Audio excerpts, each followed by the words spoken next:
I guess the starting story is the Human-Computer Interaction Lab at University of Maryland is happily in its 27th year. So we've been doing these things in good ways and trying to promote these ideas. That software psychology book that Doug mentioned was 1980 originally. So that sort of tells you where things have been going. And this interdisciplinary group at Maryland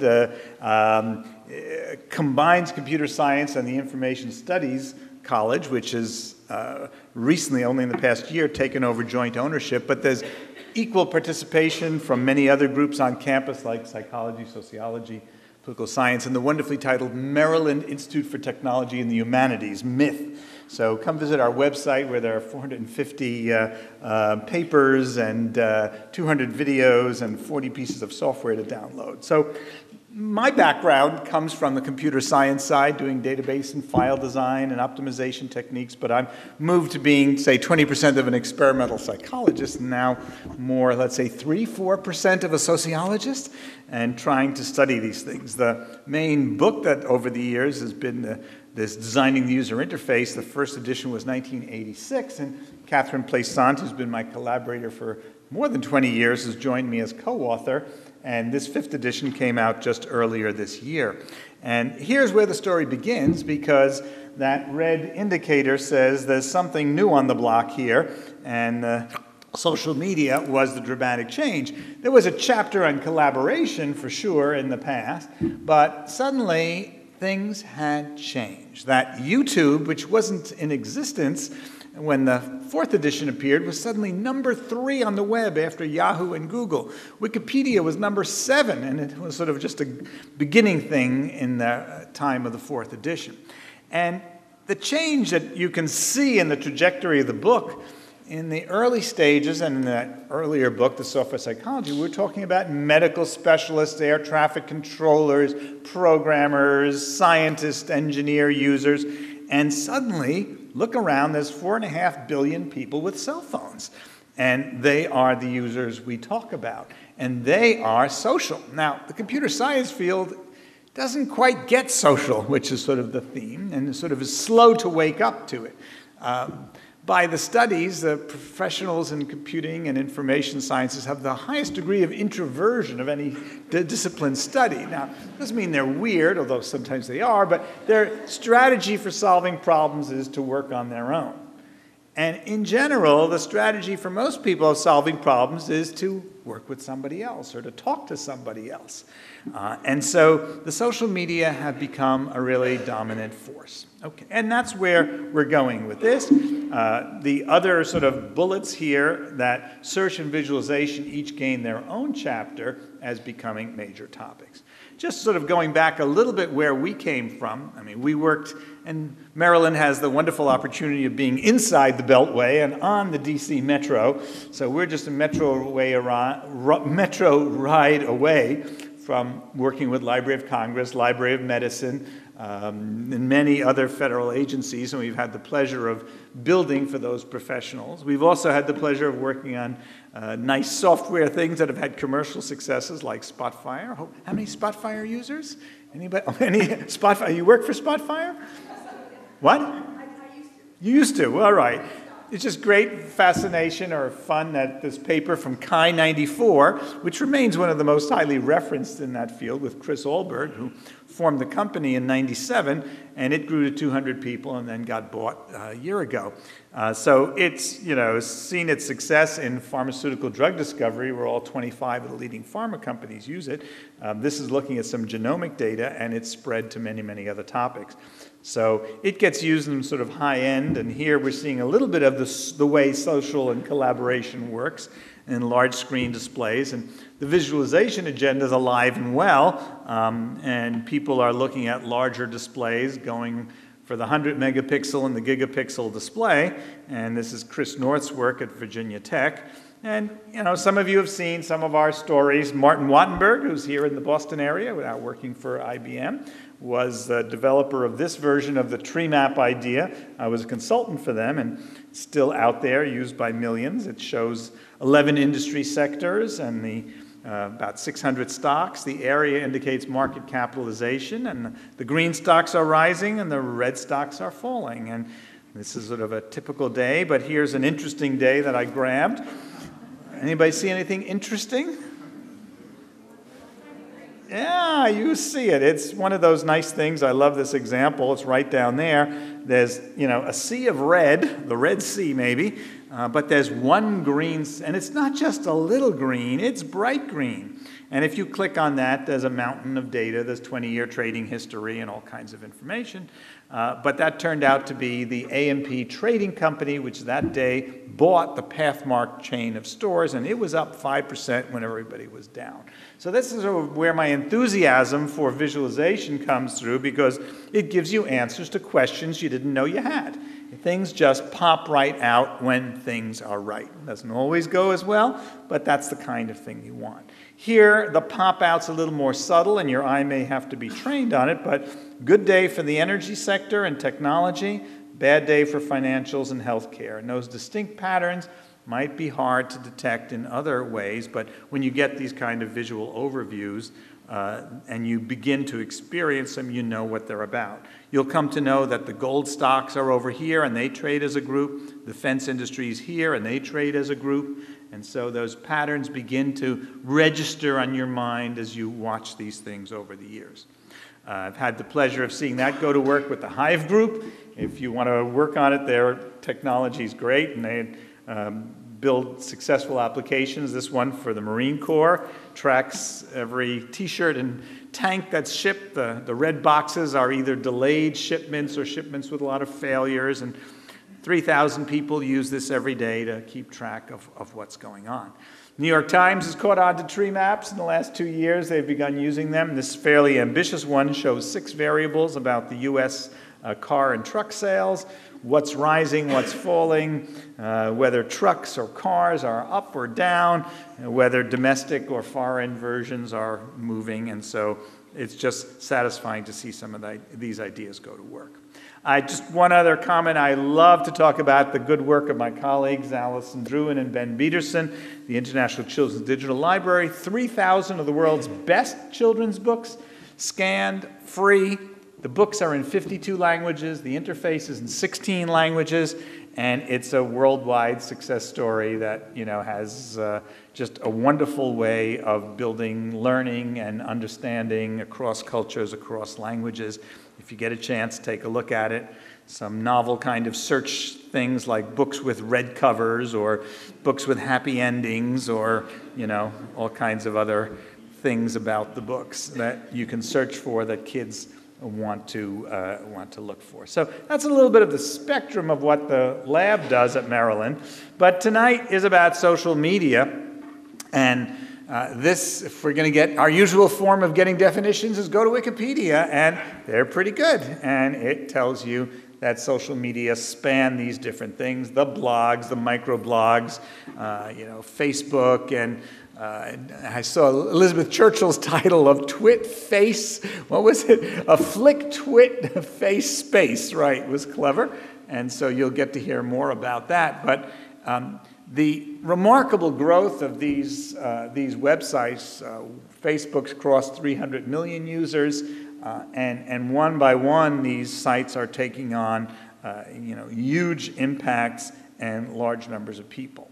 Okay, and so we began to get into this in this early story, where we began to look at the ways of shifting from the more playful and discretionary application to things that had substance and that were important in terms of national priorities. And so one day I typed 911 into my browser and got nothing very interesting.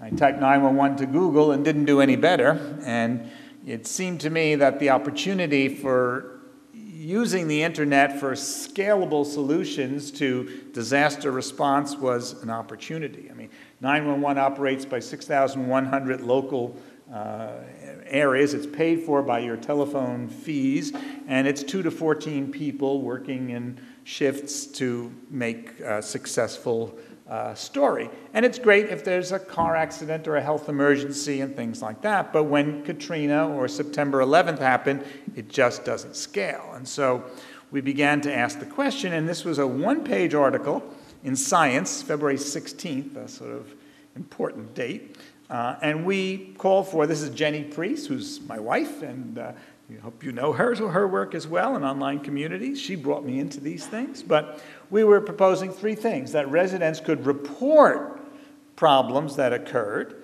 and that professionals could disseminate instructions on a block-by-block basis to either evacuate or stay in place or come to the shopping center and there'll be buses to take you away at 4 p.m. And the hard one was resident-to-resident assistance, the idea that you'd agree to take Mr. Jones in apartment 201 in his wheelchair with your family when you evacuate. And that was a tough one. Now, this article produced the largest response of anything I've ever written. Within, even in advance of its publication, the BBC and Discovery Channel and New Scientist and Newsweek and everybody were on top of this thing and thought this was very interesting, that engaging the then novel social media was a good idea. Now, as I say, the date sort of makes it remarkable, because 2 months later, on April 16th, was the terrible shootings at Virginia Tech.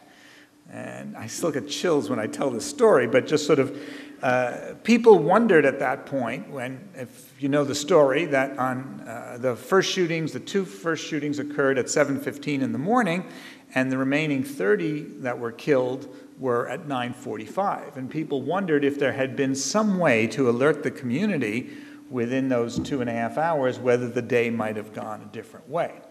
And since then, University of Maryland and most universities have set up some kind of SMS system that allows dissemination of these messages. At Maryland, there have been 3 occasions when this has been used: a tornado alert, which said, in the next 20 minutes of a tornado. There was a carjacking event, and there were some more violent robberies in the edge of campus. And so, you get a test message once a month, SMS, and you get warnings if there's anything at all. Now, the interesting dilemma here, and the problem is, this sounds great, it sounds like problem solved, but only about 1/3 of the 60,000 people who are in the Maryland community have signed up. It's an opt-in system. And we began to ask the question, this seems like such an obvious, and we've done the techno solution, but we hadn't done the social solution.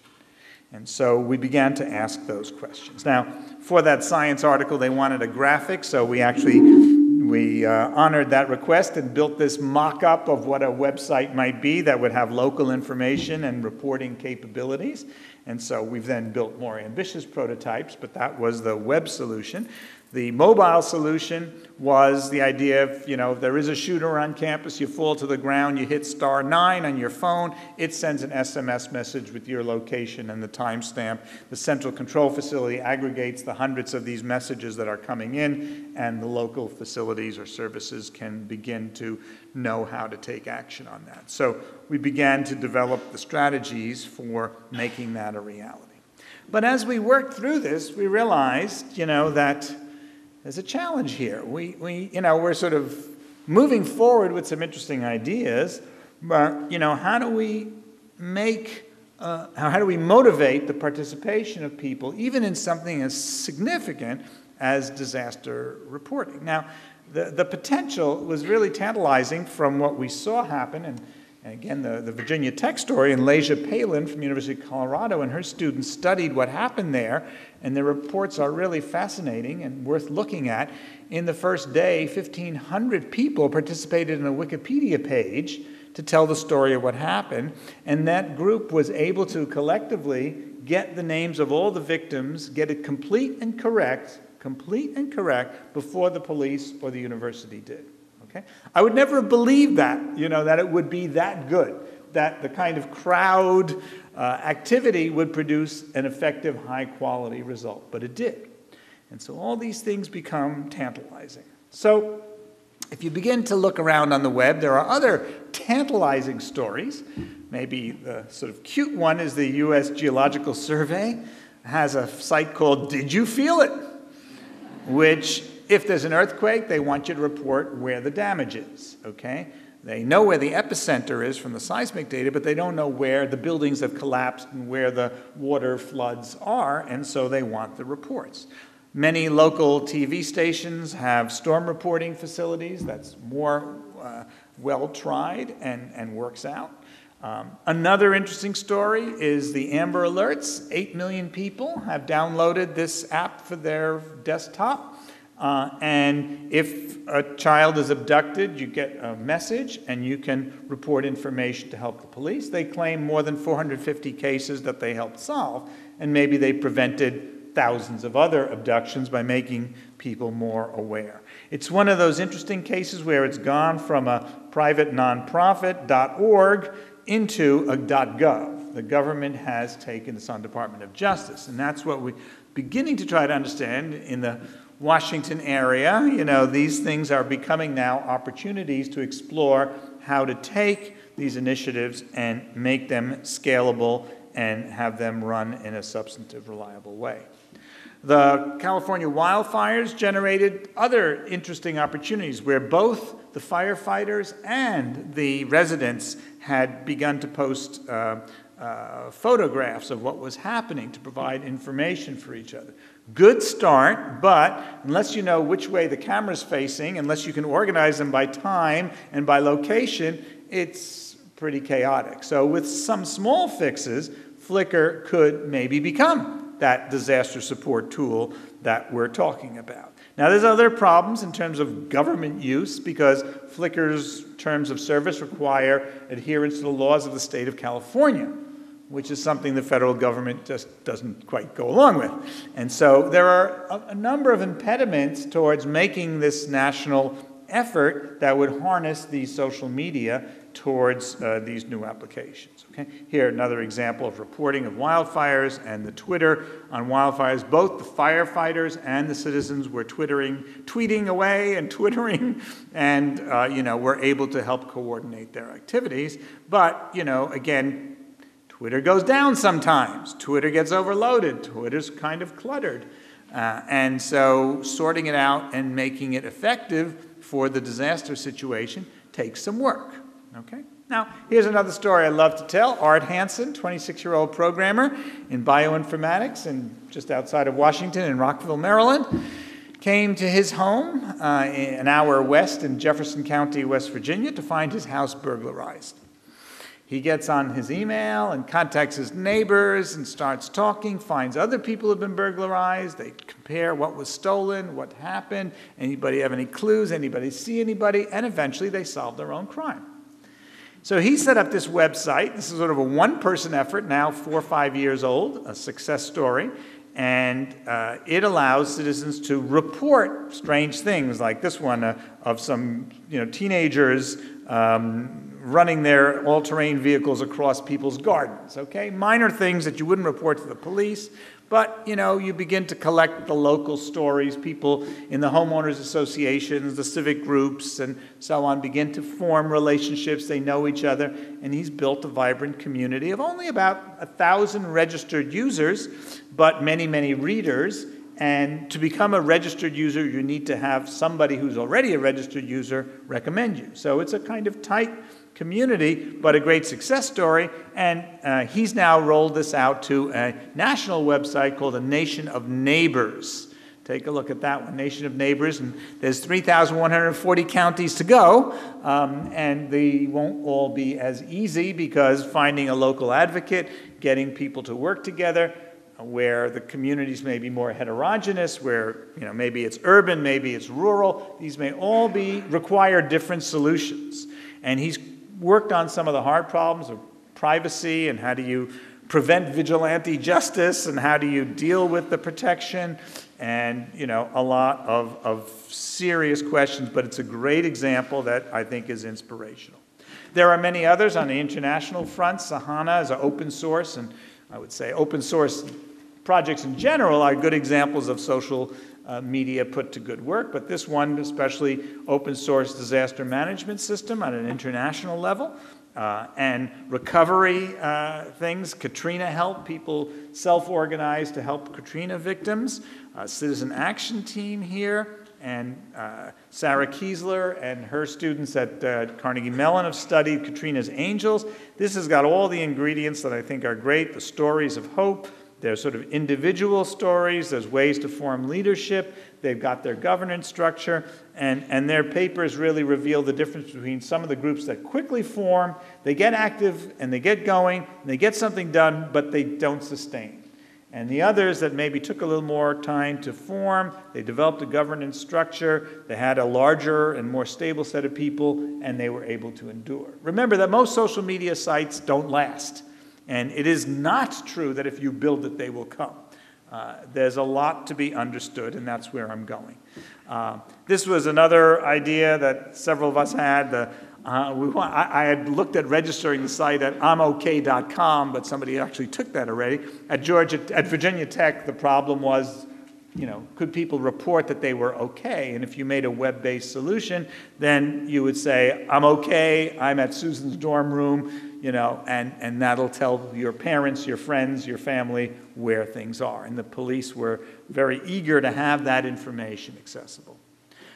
There's also on the farther side at the recovery after things, memorials, and Ed Fox has now continued and gotten NSF support for research on crisis, CTRnet, but they're building sustainable services that deal with disaster response and recovery. Okay, so the next question is, is there a theory to start from? If I've made the case to you that there are national priorities that could be addressed here, sort of raising from what we see in the commercial space, MySpace and Flickr and so on, all those are great. And I hope I've made the case that at least for disaster response, we got something going, and we'll broaden that further. And yeah, there's lots of theories. And they go back to Rogers' early papers about what motivates residents to work together. Well, fear or imminent threat. There's sort of a downside of sticks and carrots, or maybe fear and hope. Art Hansen talks about revenge as his reason for starting the Jefferson County thing. And he points out that his spikes of membership occur after tragedies, after people are guilty for things that happened in their community they might have prevented. And so he began to understand what worked and how do you go to a housing association and get, 60% of the members to sign up rather than 6%. Those are really challenging issues, okay? I had in my class, I ran a contest among my undergraduates of who could get the most number of students to sign up for the Maryland's disaster, warning system, SMS message. And several tried just blogging and sending messages and various ways. What really worked was the personal one-on-one. One student, a woman, went to 4 other classes, stood in front of them, and said, the reason we need this is because Virginia Tech. That's why the university is doing it. And she got the most number of people to sign up. So the university, which broadcasts this message, says, please sign up, please sign up, please sign up, it doesn't work. When the university officials or the highest level broadcast a message, that's less effective than the viral one-on-one personal. And building the intermediate structures. When Art Hansen sent out a message and said, join watchjeffersoncounty.net, people said, who is this guy? There was no trust. There was no social fabric. And when he went to the homeowners associations and engaged them and stood in front of them night after night, he began to get the participation. Okay? Perry's articles about public service motivation are also a source, but I particularly like Batson and his students who report these 4. Egoism, you do it because it benefits you. Altruism, you do it because it benefits somebody else and you've been taught that that's a good deed to do. Collectivism, you do it for the community. You do it for BostonCHI, right? You do it for your college, your community, your family, that we have associations with these many intermediate groups, and therefore that's the organizing principle that will get it. It's not just broadcasting the information, it's getting the community together. Collectivism, I mentioned, and principlism. I don't know if that's a real word, but it's, the principle that do unto others, you have them do unto you, and, your neighbor, treat your neighbors, and, care for your brothers and sisters, and all those principles that people learn. And if they're taught that by a parent or a teacher when they're young, and they volunteer at a soup kitchen or deliver, something, work in a hospital as a volunteer, they'll continue to do it through life. And so, establishing those in the community is really what we have to do, and finding the ways to make it work online is our agenda.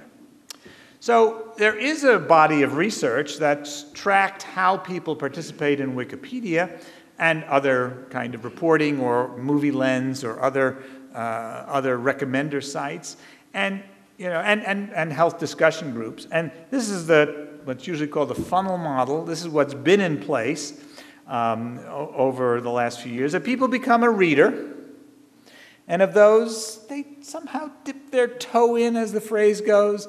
They do what Lave and Wenger call legitimate peripheral participation. It's kind of a big words, but the idea is they get on Wikipedia and they fix a spelling error, or they change one thing in a topic they know a lot about. They're very frightened. And in fact, in Wikipedia, the average number of edits or contribs per registered user is 1. Okay? There are people who do a lot, but there are a lot of people who register and do nothing, and the mean edit is 1. Okay? Then the idea is, how do you get them to return a second, a third, or fourth time? And then they become frequent contributors. Now, this model is reasonable, but did not seem to capture what was important and what was current in systems. And when we looked at systems, besides Wikipedia or these e-commerce social media, Jenny Priest and I developed this version, a somewhat different model, which suggests there are different stages and different kinds of participation. Here's where I'm going. If you're a designer, which I think that's where you're at, I hope this gives you some way in the next set of slides, that there are 4 places to intervene here.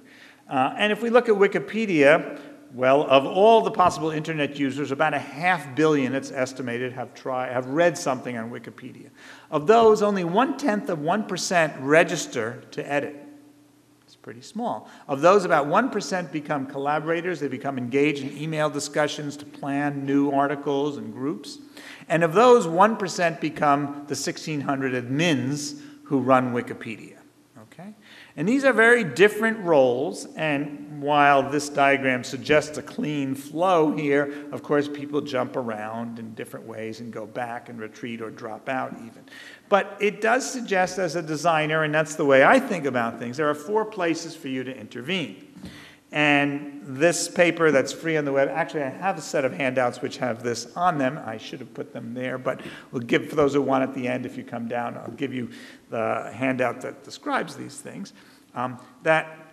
Really there's 4 places and 4 ways you need to think about the design of the usability and the design of the sociability. Okay? So raising awareness to generate readers, enabling the user-generated content, that is, to be contributors, that by making the feedback that makes their impact visible to themselves and grants recognition to everybody else, that they get to be a top 10 contributor, or at least a leader within their subtopic. And then the email discussions that lead to collaborators, and how you generate the ambitious projects and how you build your reputation, and finally the policy and leaders. So the paper's got 4 tables like this, and I'll just briefly comment about these things, but you can take a look in detail. There's just too much on here. But, doing things like frequently updated content, that's highlighted to encourage return visits. People want to know what's new.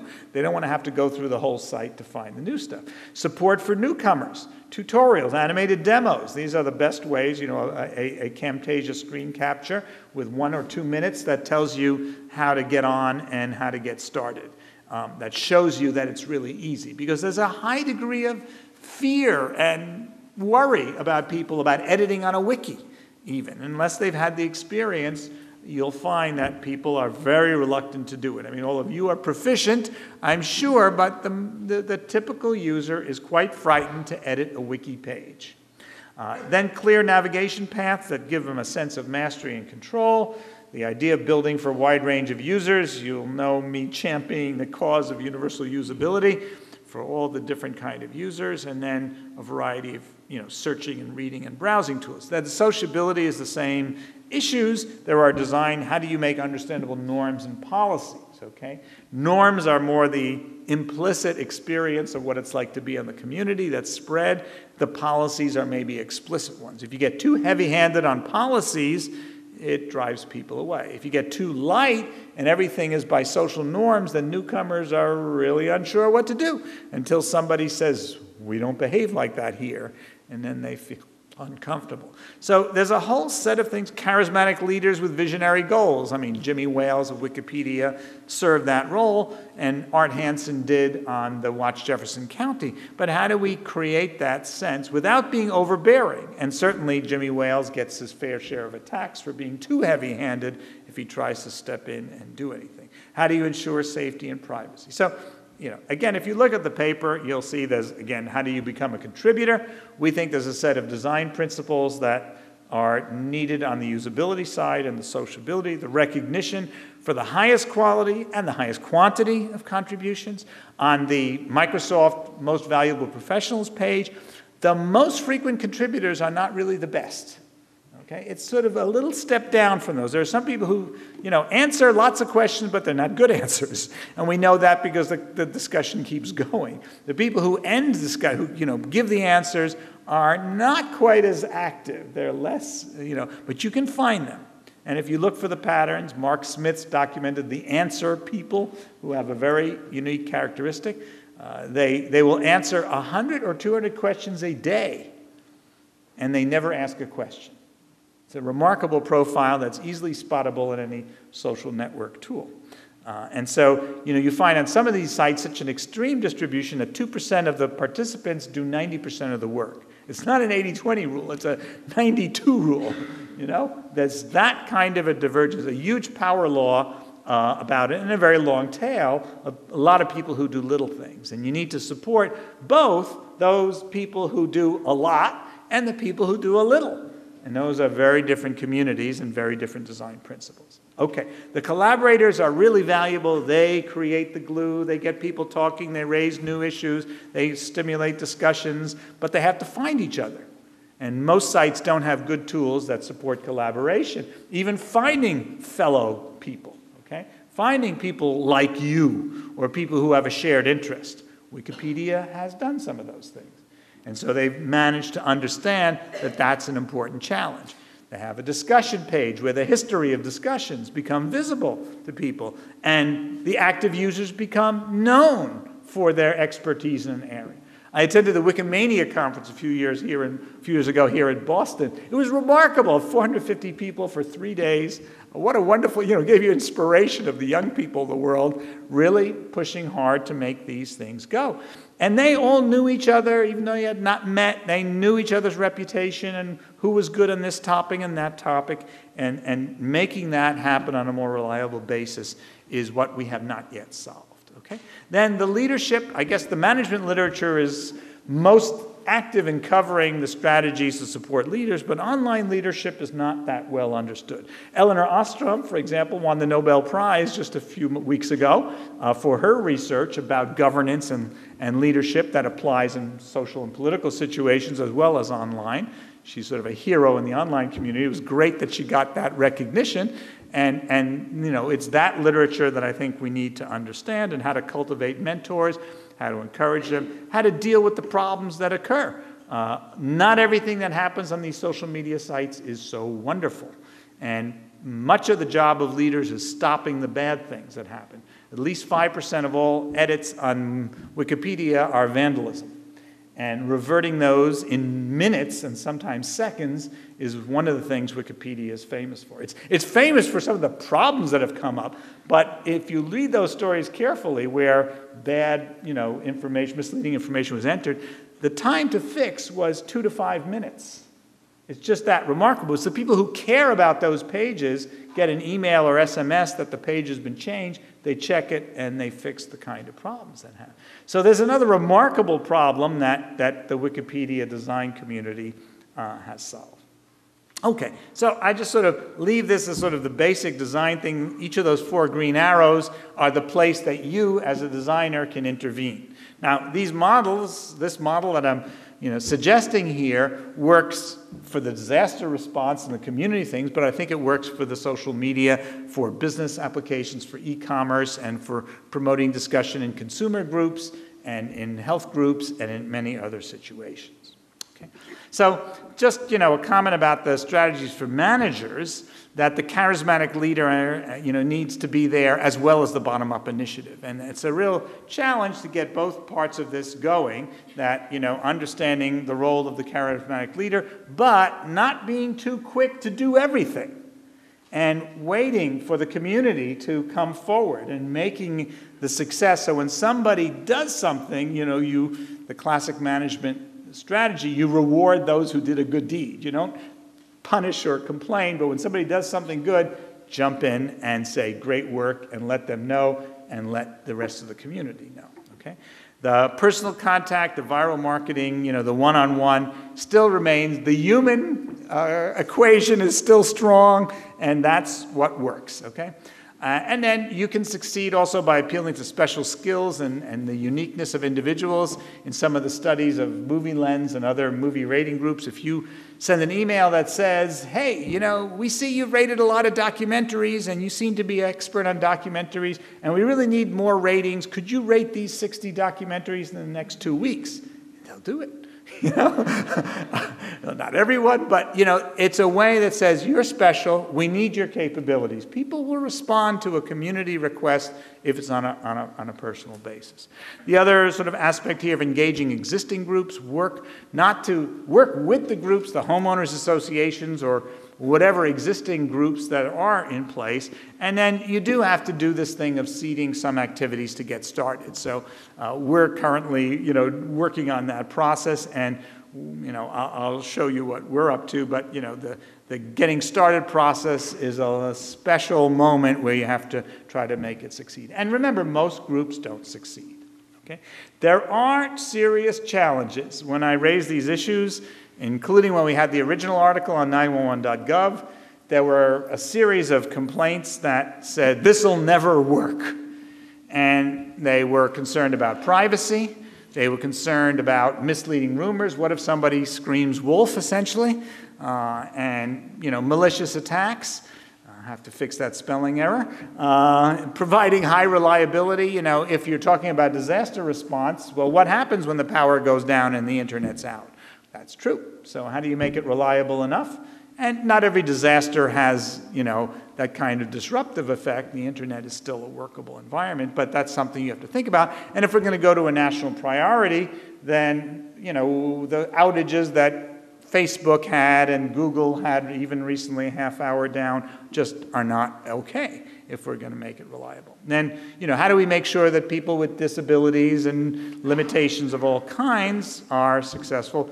How much of this do we have to put in Spanish or Chinese or Vietnamese or whatever language is important in local communities? And then, what may be another threat to this idea is the conflicts within communities. Many of the reasons communities fail or shut down is because of conflicts within the community. Now, there may be personal conflicts, but they often will arise from divergent interests. So you may have a successful professional group. This happened in the world of listservs and health discussion groups. You get a good group discussion, and it grows from 50 to 500 people. And then you start getting the diversity of the novices who have a different skill level becoming active, and then the professionals leave, and then you don't have a community anymore. And so finding the right time to split off and let the professionals have their high-level discussion and yet keep the others active is another common problem of segmenting the audiences. So I think, this is one role for us to play as designers, and building tools that let the managers of community know what's going on. When is there action? When is it growing? Where is it dying? Where are the problems? Who are the activists? Who are the influencers? The Intelligent Analytics platform has 8 kinds of users, such as these key influencers that influence the opinions of others. And I just want to show this one video of tools that we've been developing. This is the PhD work of Adam Perrer, and it's called Social Action. So this is it's just the too good to be true visualization. which is the community here are the 100 members of Congress, the red Republicans and the blue Democrats, and 2 independents, Sanders and Lieberman. You see the colors? It's slightly, well, all right, on this projector. It's a little hard to see. They're connected, each senator is connected to each other senator, and the strength of that edge is the number of times they voted the same way. Okay, this is 2007, okay? And so there were 330 roll call votes. The strongest tie was 303, Cardin and Mikulski. And we're going to start filtering out the low connections, 110, 120, 130, 140, 150, 160. McCain, who was out campaigning, splits off and he's no longer connected. And you get this unbelievable, too good to be true, remarkable result of, this is the Fruchterman-Reingold algorithm. There goes Brownback, who was also campaigning for president, and he separates out here. Now, whoops, stop that. Okay, now, oh, gee, it's a little hard to see on this projector, but I would never have believed, this was brought to us by Chris Wilson, a journalist for U.S. News and World Report at the time, and I would never have believed the complete separation of Democrats and Republicans. And some of you may recognize, I'll read you the names: Olympia Snowe, Susan Collins, Arlen Specter, and Smith. Anybody know about these people? What you may, in January, when the Obama stimulus bill was passed, there were 3 Republicans who voted for it: Snowe, Specter, and Collins. What do you know? And a few months later, Specter changed to being a Democrat. Okay? So it's kind of remarkable. I don't want to suggest that every visualization has such predictive powers, or that you should make such leaps of faith, but it sure made me another one of those examples of a visualization that gave you, answers to questions you didn't know you had. I never would have thought the separation was as strong. Any questions about this, or just understand where I'm at? This is on the Social Action website, so you can download this and play this. You'll get a better view on your machine here. But let me continue a little and show you a second observation here, that we're freezing the topology now. So we turn off the Fruchterman-Reingold algorithm, which is doing the spring embedded force-directed approach. Now we go back, filter out 190, 210, 220, 230 similar votes, and look what you get. The Republican Party cohesion has fallen apart, and except for Chambliss and Isaacson, there's no links left. And yet the Democrats are still here, pretty well connected, and had their party cohesion or loyalty there. I should have made one other point. It's quite interesting to note, furthest from the Republicans were Dodd from Connecticut, Biden, Kerry, and Obama. Pretty interesting. Farthest away from the Republican strategies. So it's pretty interesting, and you may find your own senators in the pile here. Kennedy's right over here, and there's other interesting stories about Kennedy. I guess my students recently did, just this week, their homework assignment was to use the successor tool. Let's see, I think I have that on my next slide. Yeah, okay. So maybe I'll pause or just interject this. So we've taken the best ideas from social action and put them in a tool called Node XL for Network Overview for Discovery and Exploration. It's embedded in Excel. You do need Excel 2007. I'm sorry. But it's free to download at codeplex.com/NodeXL. And the Senate data is, we put that up too. So you can do the Senate data, maybe not as pretty, but you get a lot of control and flexibility. And this is the way it plays out.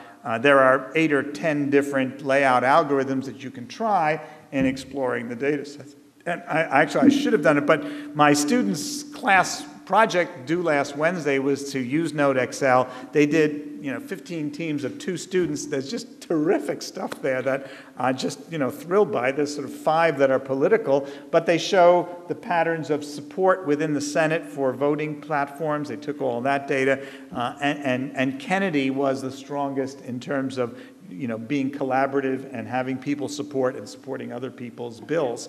And there's just a lot of fascinating things. The tool has another set of good attributes, which it has an importer for your Outlook email, so you can suck that down, or Twitter. It has importers from Twitter and takes 5 different social networks out of Twitter, like the follow followers or retweets or keyword searches, and you can then find, you could probably, do you have a BostonCHI Twitter account? Is there? We discussed it earlier. Or a hashtag? Is anybody tweeting right now? Yes, all right. I mean, when I spoke at the UPA in New York, a similar sized group, by the time it was done, there were 250 tweets on, on the hashtag, UPA NYC. And we've taken those data sets, and if you run them in here and run the filtering and clustering, then you'll find the different communities and groups of the academics who are together and the industry and different groups.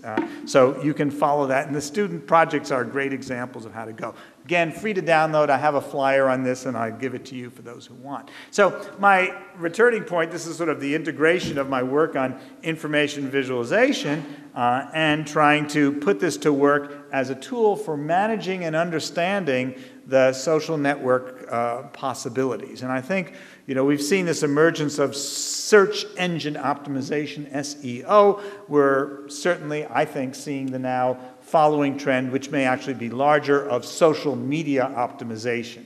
So if you're starting a new, anybody use that term for their business or description? That's probably where things are going, and I suggest you take a look at that. Okay, so the larger issue is that these modern problems are complex. The solutions to these problems require multiple disciplines. The laboratory studies have limited relevance. Natural sciences are not sufficient. So we're on our way to try to deal with much larger problems. And, if you really want a challenge for the social media community, these UN Millennium Development Goals, which were laid out in the year 2000, and sadly, the progress towards their solution, which was hoped for by 2015, has not materialized. So the evidence is that, we're not getting there. And the question is, might we as a community help harness social media, maybe not for the poorest of the poor, but for those clinic directors and people who are working, and try to put that, to work to enable service and help to them. So where we're going with this, and here's where I'm asking for your efforts, are we've begun to organize within the academic and scientific communities to promote a national agenda, a national initiative for social participation. A group of us met in April in College Park. Tom Malone from MIT came down, and people from around the country and from Europe came, about 25 people, and we produced a 50-page report, which is here on this website that you can download freely. And in March, I had this one-page article, and I have a few copies with me here, that appeared in Science about suggesting that the time is ripe. The Obama administration has sympathetic voices because, in part, Obama owed his election to the 10 million people who signed up for the social media and voluntary participation in the campaign. So we've begun to try to promote this, and we did receive support from the National Science Foundation, and we'll be having one workshop of some 30 researchers in the area in Palo Alto on December 10, 11, and the next in Washington at National Science Foundation headquarters. National Science Foundation has a new Social Computational Systems, SOCS, program, which has warm and cozy, right? I mean, why not, Maybe scarf would have been better, huh? Right? So SOCS has 15 million behind it. That's pretty good to start. But, our goal is to get, 10 times or 100 times that amount. That we think that this kind of issue is more worthy than going back to the moon or going to Mars or the Large Hadron Collider. And sure enough, we want to see how we can mobilize to focus the community on this. We think there are deep science questions. There are theories that will, motivate the scientists. There are important changes to research methods and research ethics. I mean, running controlled experiments in the narrow laboratory settings, as we've been trained to do, worked fine, but it doesn't work for these things. And so intervening at scale, as Netflix and Amazon succeeded to do the kind of A/B testing, where, you know, in 2 hours, or more appropriately 2 weeks, you give half the users bigger pictures of the books on Amazon, or you give them lower prices, and you see if it changes the buying patterns of customers. And by doing dozens of these, they quickly came to understand what worked and what doesn't work. And I hope many of you have, you know, done those kind of A/B studies in addition to usability testing, because it does give you, for these social media, gives you the kind of reality of a tough test. The other thing is making case studies acceptable. How do we tell the story of, as Andrea Fort, a grad student at Georgia Tech, did, of 16 Wikipedia users, and how their trajectory of participation increased over time? How do you make those kind of small group studies viable and acceptable, even at the CHI community and CHI conference? The ethnographic approaches, observations, and what we call multidimensional, in-depth, long-term case studies, or MILCs, are not yet widely accepted. And I might say, even more difficult to get accepted at the National Science Foundation, the social, behavioral, and economic section of NSF, which you'd think would be sympathetic, is the most ingrained towards the traditional controlled experimental studies. And so opening that up is a challenge. And the SOX program, which comes in part from that, and the SCIES, Computer and Information Science and Engineering, you know, we have to find the partners, and Chaim Hirsch, Jeanette Wing, David McDonald have been supporters of this thing, so we're finding the people who will, you know, be partners in this. The design issues of usability and sociability, the idea of applying to government applications. Fortunately, in Washington, it's kind of a fun place to be these days. The Office of Science Technology Policy, OSTP, on their blog site, blog.ostp.gov, has held fascinating discussions where they're inviting suggestions from citizens about how do we apply social media to reduce costs of government, to improve quality of service, to raise the level of civic participation. The Obama administration has put up a website called serve.gov, which is to engage people as volunteers in national parks and museums and provide national service. The recovery.gov, I've had the pleasure of working as a free reviewer for them. Ed Tufte and I have been working on you know, helping them make that site where all the stimulus money spending is there. You can find in your zip code or, you know, congressional district or county what's going on and which contractors got how much money and how many jobs were created. So there seems to be a strong opportunity for government applications. And then we have to change the academic situation where the students are way ahead of the professors on this topic, and yet it's hard to find courses which include these materials.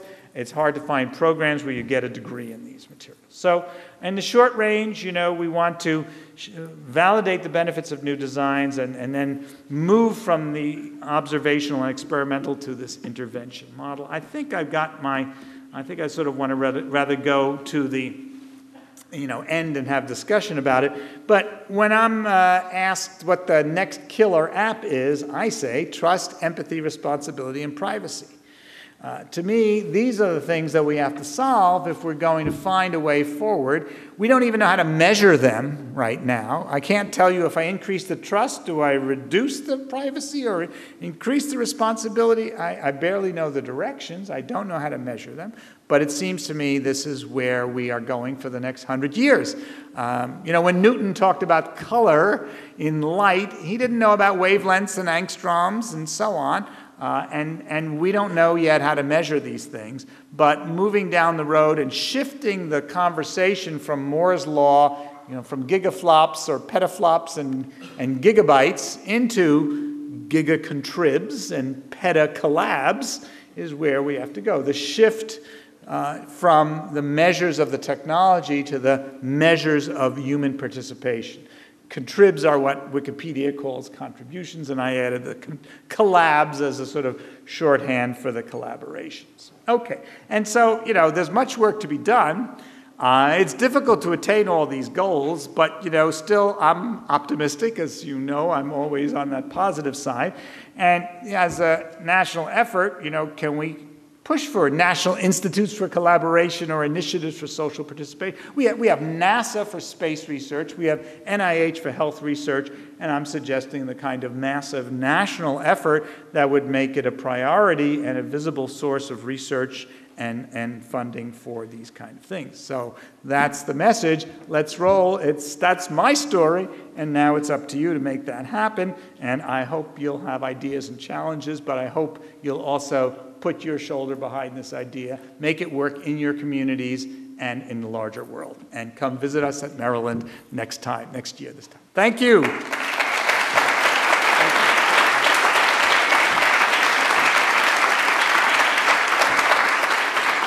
Yeah, I guess the real sense that there's work to be done is so strong to me. Some people think I've lost my marbles because I'm thinking of this ambitious level of, it's as good as going to Mars or better, and probably more important to do this. And, there's such deep science here, there's profound technology, and there's real national priorities. So that's the pitch. Did I see hands or questions or challenges? Yes, Alan, you get the first. So I'm generally sympathetic. So there's a piece that I spent a lot of time working on, sorry, really loud anyway. There's a piece that I think is missing from your picture, and it's one that concerns me a great deal, and that has to do with the creation and ownership of what's created. Mm-hmm. Yeah. So Wikipedia is a great example, right? Mm-hmm. People write the content that is Wikipedia for the most part, and they contribute it freely. But an enormous amount of social media, right, the MySpaces, LiveJournals, Twitters, I spend a lot of time on music blogs and DJ sites, yeah. is all about user-created content.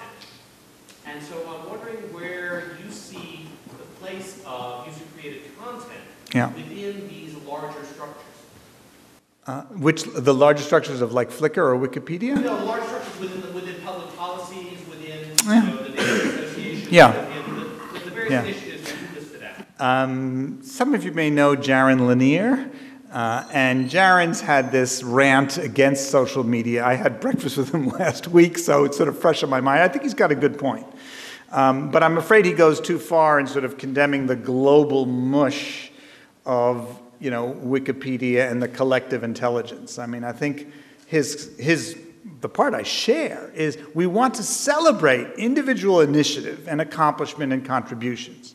Now, in Wikipedia, it's hard to know who's the main author of an article. And as Jaron points out, if you do a lot of work on Wikipedia, what does it train you for? How do you build a portfolio where you say, I did this, And I think he's got a good point there. So it only raises the prominence of the idea of clarifying recognition and responsibility.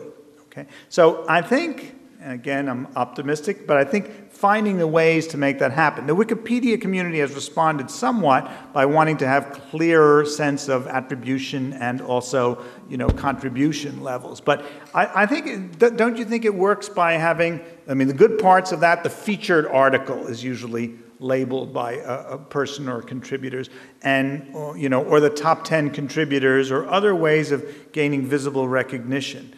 So I think that's important to, and I celebrate individual initiative and contributions and creative work in a good way. And you're right that it doesn't show up in these slides, so I accept the point. But don't you think it's a doable thing? I think it's one of the hardest problems. I mean, you listed, if you flip back a couple, you listed like 5 points. And under your et cetera, I would have put issues of the trust. Authorship or ownership. Yeah. Right? On Yeah. that slide, because fair. Those are, I think that's a huge, huge challenge. And I don't think that most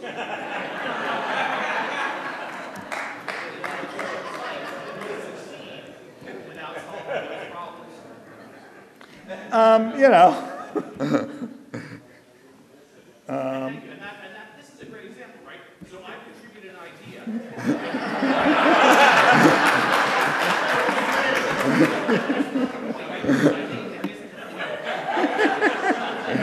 Fair enough. No, I think you're right. AW and Jaron Lanier. Links to you and right. Understand. Yeah. The point is that your environment, your Yeah. my content. Yeah. That, I think, is the key problem, Uh, right? How do I get my content into it? Not, I put my hands on it and hold on to it in the old-fashioned way and say, this is mine, you can't have it. But what is the avenue by which? But you know, when you upload a picture to Flickr, your name is attached to it. Right. So Is that okay? yeah, Flickr's a great example. Okay. Flickr has a good example. Where Okay. Wikipedia's example is sort of Right. squishier, as we said. And we might remember also, you know, Ted Nelson really had this thought out 30 years ago in his hypertext and what was it? You know, copy left and what was it? Transclusion, right, rather than inclusion. So that, you know, it actually points to the original text that was, rather than a copy model, copy and paste, it was transclusion. And I think there's something right about that. Jaron adds another point that he thinks we need to re-monetize the web, that people need to earn money. And his point is that both journalists and music creators have less a part of the pie than they used to, because the web has created the pressure for free everything and open everything. And unless there are ways that people can build careers and earn monies, he thinks we're going to lose some of the creative individuals. So I think he's got a good point. And again, I really like to find the ways in which that. So I like and I appreciate your mentioning it, and I'm with you. Let's see if there are other comments or questions. Yeah. Please identify yourself. I don't know everybody in the room, but I'll try. Go ahead, pass it around. George Rapolt. You didn't mention anything in this about the open source community, and yet it seems to me that open source more or less perfectly fits your model, and that there should be a huge amount of data there. I did, yeah. I focused only on the disaster response, but open source is a good model in many ways, and there is a attribution, there's merit, and people recognize contributions of individuals. I think there's some, it's a perfectly good example, yes. Right. You want to pass it down? Sure. I'm Christopher Fry. Yeah. I haven't seen you been in... Hi, Chris. How's your book going? Well, we could talk afterwards. I'm very concerned with another part of government, which is that of making policy and decisions, and how do we use the web to help make decisions. I'm annoyed that the web hasn't helped democracy as much as I hoped it would. Right. I would like to give you a demo of some software that helps do this after the show or some other time. But also, let me have you comment on your letter to Obama, which I saw on your website, and I wondered, what did he respond? Let's see, there's two parts to that. So yeah, I think deliberative systems and conflict resolution and having open discussions are really an unsolved problem. Harry Heiser's written a particularly nice chapter in the I Participate discussion section there, and it's got some great references in this one. And Harry and I will have an article about these issues in it'll be not the January, February, but the March, April issue of ACM Interaction. So you'll get to see some of the story. But there's a much deeper and great piece that he wrote for this thing. So, and the conflicts are really a profound thing, and they're deep social questions. So, for example, the Encyclopedia of Life, which I didn't mention here, another great project. The question I might ask you, or we could have a discussion: what are the next 100 Wikipedias? Okay, Wikipedia was good. It's sort of tapering off in its participation in the English language version. And what are the next 100? Well, certainly for me, one of them is the Encyclopedia of Life. E.O. Wilson's request, which got him $9 million of MacArthur money, and the Smithsonian's built this or begun to build it, 1.8 million pages for the 1.8 million species on this planet, and now we get scientists, citizen scientists, and nature enthusiasts to fill it with pictures and relevant information. Well, sounds nice, but of course, the scientists aren't that motivated. They're not happy with the natural, even the citizen scientists, and certainly not the nature enthusiasts. They don't trust their data. How do you get these different communities to deliberate and work together? Okay, that's a serious problem, okay? So, there are all these social dilemmas, and, I think the social sciences community, which has spent too much time on the prisoner's dilemma in abstracted examples and, laboratory studies that get more and more esoteric, I think get them out and work on these real problems, okay? Now, let's see, the second part, who's Obama, right. During the summer, as I was thinking about how to promote these ideas, it somehow caught my attention in July that the 70th anniversary of Albert Einstein's letter to Franklin Roosevelt was coming up. It was August 2nd, 1939, before the war started in Europe. And Einstein wrote this 2-page letter, which is it's in the Los Alamos Museum. You can see it there. But it says, Dear President Roosevelt, there's this thing called atomic energy that might be interesting. And, Fermi's been doing some interesting stuff. And the Germans have too. And the Germans are buying uranium mines in Africa. And I think you ought to appoint somebody in the government to take a look at this and coordinate the activities. And that letter is usually seen as the predecessor for the Manhattan Project. It's possibly the most influential letter from a citizen to a president. So myself and a few other signatories wrote a letter, Dear President Obama, there's a thing called social media, and it has the power of, through human chain reactions, to reinvigorate the economies of whole cities and regions. Einstein had talked about weapons that might destroy whole cities and regions. And so we tried to put a positive spin and make that go as a sort of playful, but there were several points that it was serious, that I think the people in the social media community, you in this room, will soon be in the ethical situation that the physicists were in the late 1940s. Having unleashed this extremely powerful technology, it is already used by criminals, terrorists, racial hate groups. If you want to read the frightening report of the Simon Wiesenthal Center about 5,000 hate group websites and how they're very successfully using social media to spread their messages of hate, okay? And then political oppression, and whether you think of the Iranian election as a success for Twitter or as a frightening story about how government control could now detect who were the rioters and mob leaders.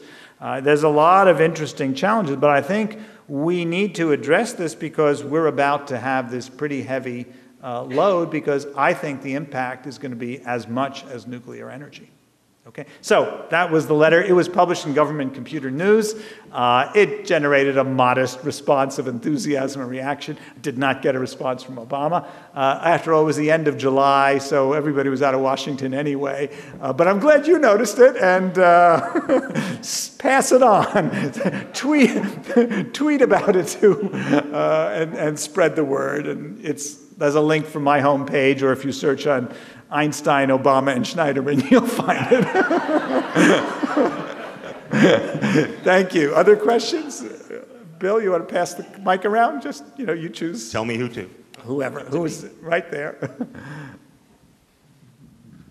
Yeah, Hi, identify yourself, yeah? Yes, my name is John Garfinkel. One thing I would add or hope to see in a presentation or national initiative, missing the taxonomy wars that have happened over the last few years, whether,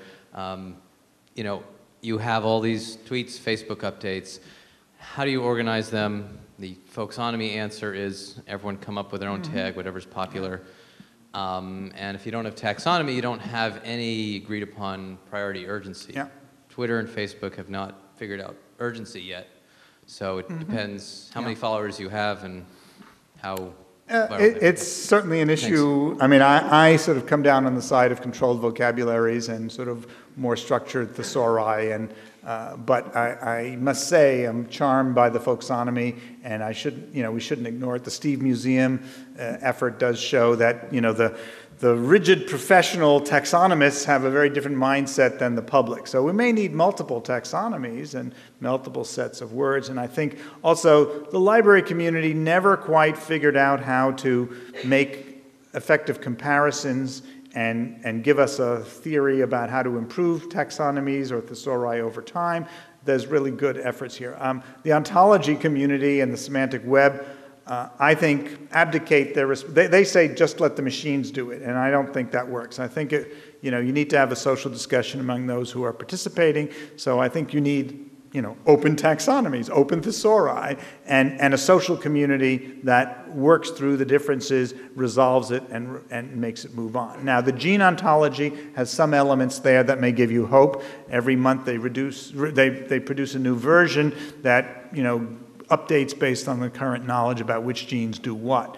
So there are, potential models, but I think that's a great research problem that's of really profound importance. Yeah. Other hands? Please. There we go, in the way back. Throw him the microphone. At MIT, you can. They have it in a beach ball. Hi there, Daniel Lois-Deitch. One of my thoughts is I'm actually about to go into a PhD program in social psychology, media psychology, starting next year. Great. And one of the things I've been thinking about is the polarization that we've seen in politics, as you showed with the visualization. I think that's representative of the way that citizens have become in a lot of ways too. And do you think that this might actually be a product of the explosion of social media, and how do we create that gray area again? Right. How do we produce a more reasonable debate where there's more opinions, room for other parties to eventually become relevant in this country, and other opinions besides Glenn Beck versus, whoever's on MSNBC right now. Right. This is a much discussed question in political circles. Cass Sunstein's book focuses on this and the idea that both the left and the right are talking to their own echo chamber. The analysis of the blog communities show that they're quite influential or receptive in their own communities, but there's very little crossover dialogue and very little influence. Those who read the other blogs and comment on them often comment on them to knock them down. And that, there's a question that's very hard to answer. Is it worse now than it was in Thomas Jefferson's day? I mean, it was pretty vicious then as well. And I don't know the political science history of these things, but I think that's certainly an issue. And it goes back to Chris's question about deliberative systems. I mean, how do we enable consensus building? How do we have conflict resolution? How do we get the Palestinians and the Israelis to talk together? I mean, there are these seeds of peace projects, and they start and they do little things, but it's pretty hard to make those kind of transformations. But I would say, we do have a new opportunity, a new technology to work on this problem again. And what we've never had is a remarkable data. The gift of the internet is the collection of data. And you can see what's happening and find out how well your agenda is going. So, that's, again, I think, that's just very much a big bullet on the research list that we have as to why the NSF and other agencies should take this on as a major national effort. Well, and I think it's interesting, too, because we've seen propaganda it seems more and more people understand how to use it. Right. And laymen understand how to use it more often. And, you kind of see the politicization of anything out there, including, whether you should take the flu vaccine or, is science something that's worth continuing versus, that kind of thing. I mean, very strange debates where both sides become so politicized. It may be that they're just more visible than they used to be, that we used to only get the people that are, our friends. We only got to see the things that came to us by our friendship links. And now we get to see those Glenn Becks or others amplified on YouTube or in other places that generate a really vigorous... And of course, the people in those Glenn Becks get reinforced because they become such hot topics, and so they get even more extreme. And it really, it's troubling to me, but it's hard to know if it's worse than it used to be. Can we solve it? I don't know, but I think that's certainly, give it a try. I mean, I think that's what's amazing also is the opportunity. The low startup costs mean that you could build a website designed to try to solve that problem. And you could create the motivational structure which says, I'll give the most points to those who make the most generous comments about people they disagree with, you know?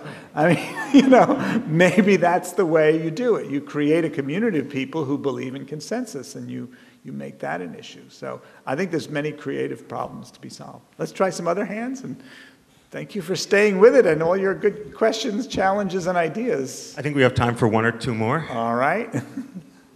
I think that Sean Morrissey, I think I'm extending slightly here. What your goal here is to accelerate participation, but the concerns that you have are economics, capitalism has it's great, except when it overshoots. And I'm wondering here is, does your research on how to accelerate also bring you information on how to recognize the limits to when you should accelerate, or what the consequences or mechanisms are for binding the oscillations? Right. I think I mentioned before that one of the main things that leaders in Wikipedia do is figure out how to decelerate the troublemakers. And in almost every website, there are, you know, while there are 1 or 2% who do 90% of the work, there are 1 or 2 people who cause 90% of the problem. And it's very easy for a single person to be disruptive, and a health discussion group where somebody starts using foul language and making personal condemnations, everybody leaves. It's killed. Yeah, you want to? Yeah, but the comment I would make as a former president of a condo association. Yeah. Every once in a while, the utter foul-mouthed, stupid, annoying clown happens to have the right answer. Well, all right. And so, what's the point then? What's the takeaway from that comment? A clock that goes backwards is right even more than twice a day. The problem is that a social group which uses a social norm to exclude the isolate is an interesting problem when it is the isolated guy. Yeah. Right. Or we could even be more vicious when an oppressive government gains control by these mechanisms.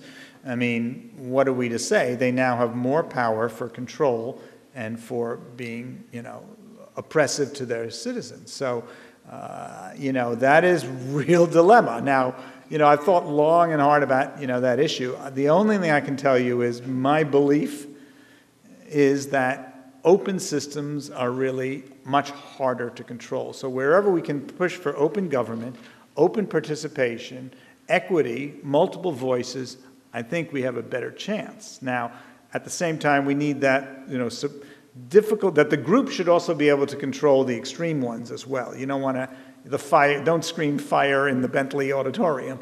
You do want to have it. And I must say, again, the OSTP blog discussions over the summer, where you thought there might have been a lot of crazy answers, they got filtered out, and there was a pretty high quality of stuff that was there.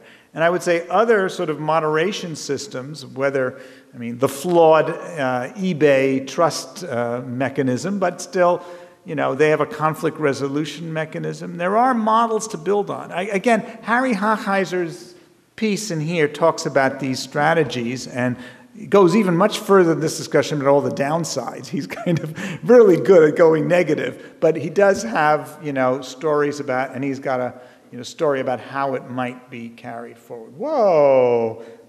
Oh, okay. Somebody, is that the clock?